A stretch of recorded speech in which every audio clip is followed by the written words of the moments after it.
Hola, un feliz año para todos los suscriptores y lectores de Ámbito Jurídico.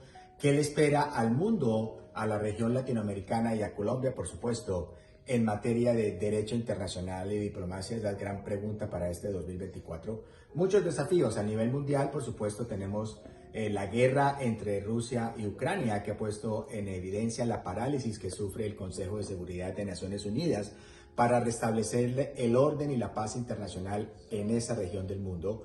Digamos que por el poder de veto que ostenta Rusia y los demás miembros permanentes del Consejo de Seguridad de Naciones Unidas, como Estados Unidos, China, Francia e Inglaterra, no se ha dispuesto ningún tipo de acción, ya sea sanciones económicas por parte de Naciones Unidas o el uso de la fuerza por parte de Naciones Unidas frente a Rusia para parar esta invasión que es totalmente ilegítima a la luz del derecho internacional. Otra pregunta es qué le va a pasar al presidente Putin después de todas estas acciones de agresión. Digamos que él es responsable ante el derecho internacional por el crimen de agresión, crímenes de guerra y por supuesto crímenes de lesa humanidad y posiblemente genocidio. La Corte Penal Internacional no tiene jurisdicción sobre Putin, pero tenemos una orden de arresto emitida por la Corte. Así que si Putin se encuentra en una de las jurisdicciones este año que hacen parte de la Corte Penal Internacional, podría ser arrestado y eventualmente extraditado a La Haya para su investigación y juzgamiento. También puede operar el principio de la jurisdicción universal en materia de derecho penal internacional sobre Putin por estos crímenes. Es un principio que se ha venido acentuando de manera exitosa en el derecho internacional y podría llegar a operar y a funcionar. Tenemos el caso del dictador chileno Pinochet, que fue perseguido por una corte en España, después en Inglaterra, pero digamos que no fue por un principio jurídico de jurisdicción universal que no se pudo perseguir al dictador chileno Pinochet, sino más bien por un tema de salud que finalmente fue devuelto a su país natal.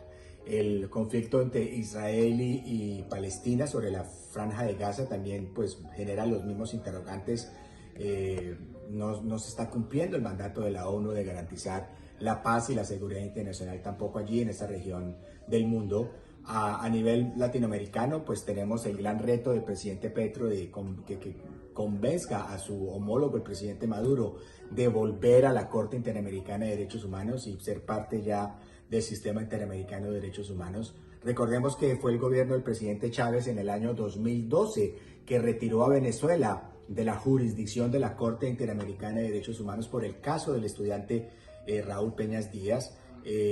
La Corte Interamericana encontró responsable a Venezuela por las pésimas condiciones de la terrible prisión y temible prisión del Helicoide en Caracas, y pues Chávez, el presidente Chávez no quiso respetar el fallo de la Corte Interamericana, más bien retiró al país de la Corte Interamericana. El presidente Petro ha sido un gran beneficiario del sistema interamericano. Recordemos que el entonces procurador Alejandro Ordóñez destituyó al entonces alcalde de Bogotá, Gustavo Petro, y lo inhabilitó para ejercer cargos públicos por 20 años. El presidente Petro, o el ciudadano Petro en ese momento, llevó el tema ante el sistema interamericano y la Corte Interamericana de Derechos Humanos declaró responsable al Estado colombiano y le ordenó al gobierno del presidente Duque, que sí obedeció el fallo de la Corte Interamericana, de devolverle los derechos políticos al entonces ciudadano Gustavo Petro, y por esa razón el ciudadano Gustavo Petro se pudo posesionar como presidente de la República el pasado 7 de agosto de 2022.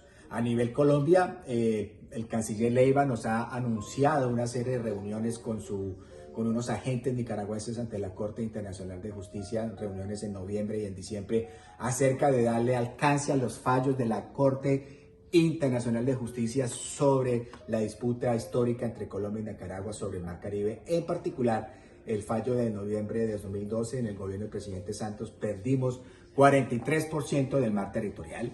El canciller Leiva también ha anunciado que se va a reunir con el gobierno de Nicaragua el 24 de enero, la otra semana, para empezar a discutir los alcances de este fallo y posiblemente negociar un tratado internacional que defina esos lineamientos de los alcances del fallo de la Corte Internacional de Justicia sobre el mar territorial y sobre todo el mar Caribe, de la disputa entre los dos países. El canciller Leiva ha anunciado la iniciación de unas mesas de trabajo Gran pregunta para el canciller Leiva: ¿qué se va a negociar? ¿Vamos a negociar un nuevo tratado? ¿Qué alcances del fallo se van a negociar? Y lo más importante, le damos un gran consejo jurídico al gobierno del presidente Petro, que en este tratado internacional que se va a negociar con Nicaragua, si ese es el caso, no se dé una cláusula dándole jurisdicción de nuevo a la Corte Internacional de Justicia, para que en el futuro no tengamos ningún tipo de litigio con Nicaragua sobre nuestro mar territorial,